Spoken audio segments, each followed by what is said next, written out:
The clash of civilizations has come to the shores of Australia. Yesterday, December 14th, at approximately 6:45 p.m. local time, over 1,000 people were celebrating Hanukkah by the sea at Bondi Beach in Sydney. Families, children, elderly, Holocaust survivors, they were there to light the menorah, share traditional foods, and mark the beginning of the 8-day Festival of Lights. Then, without warning, two men dressed in black opened fire with shotguns and rifles, spraying bullets into the crowd for what witnesses described as 10 agonizing, horrifying minutes. When the dust cleared, 15 people lay dead. The attackers were identified as 50-year-old Sajid Akram and his 24-year-old son Naveed. Sajid, who immigrated to Australia from Pakistan in 1998 on a student visa, was killed in a shootout with police.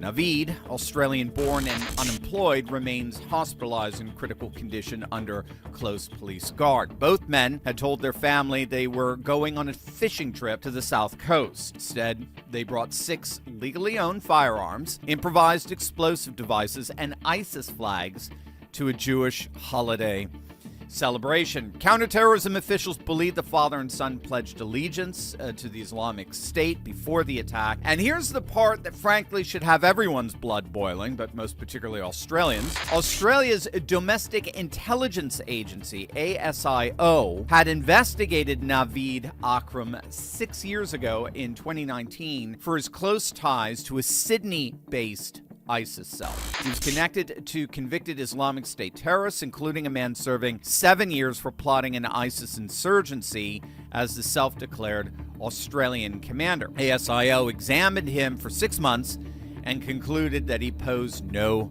ongoing threat. Now, of course, the Australian Prime Minister, Anthony Albanese, is calling this horror an act of pure evil and anti-Semitic terrorism. But we're finding out that this attack didn't happen in a vacuum.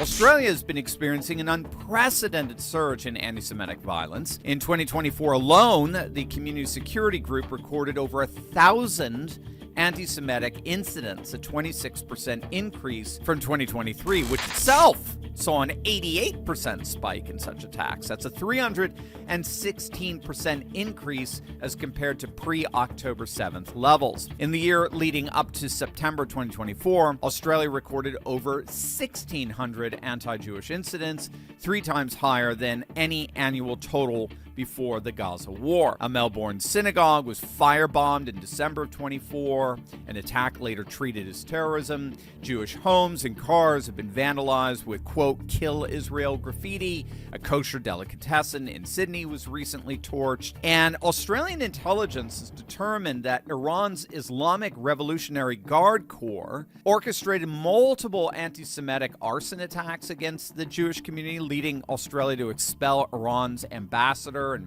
list the IRGC as a state sponsor of terrorism. But perhaps most maddening of all was the Australian government's immediate response to the Bondi Beach massacre.